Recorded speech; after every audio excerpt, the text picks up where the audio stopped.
My name is Torben Ellert. I'm a games designer at IO Interactive, working on contract mode for Hitman Absolution. Contract mode it's basically a mode that allows players to create hits simply by playing the game. We call it play to create. We create hits on up to 3 targets, specifying how they should be killed, whether the bodies should be hidden, if it can be done without being seen. And once they've done that, they can share these contracts and send them to their friends and share them with the Hitman community generally. It's a really great way of boosting replayability, especially for a game like Hitman Absolution, which has a really wide range of things a very wide range of ways to achieve your mission objectives. A lot of different ways to take targets out.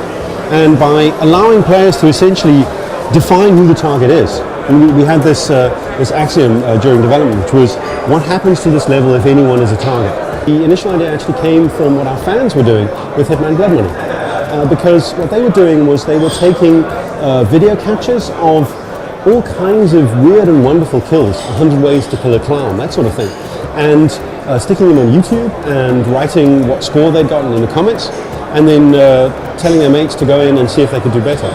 And they were doing that awesome thing without any help from us. So when we started thinking about, well, what kind of social and community stuff could we do, and what could we give our fans in Hitman Absolution, that seemed pretty natural.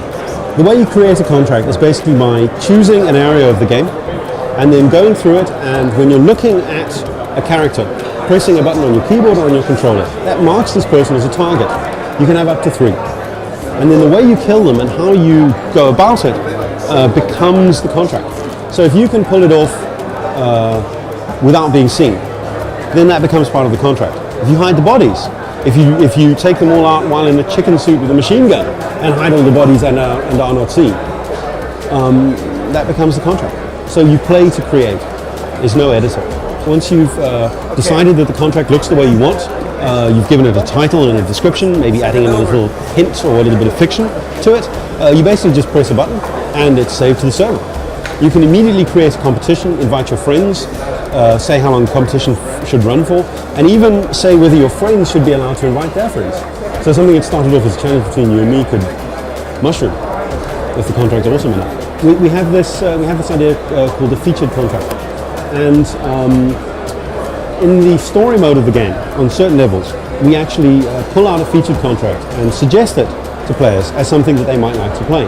The example that we showed when we revealed it was on the library level of Run for Your Life, where a lot of our fans had talked about why in our first reveal playthrough we killed the poor guy Fasano, when in fact it was the Sarge who was just being a bully. And the question was, you should have killed the Sarge. So we applied this axiom and said, what if anybody was the target, made Sarge the target, and then made that the featured contract.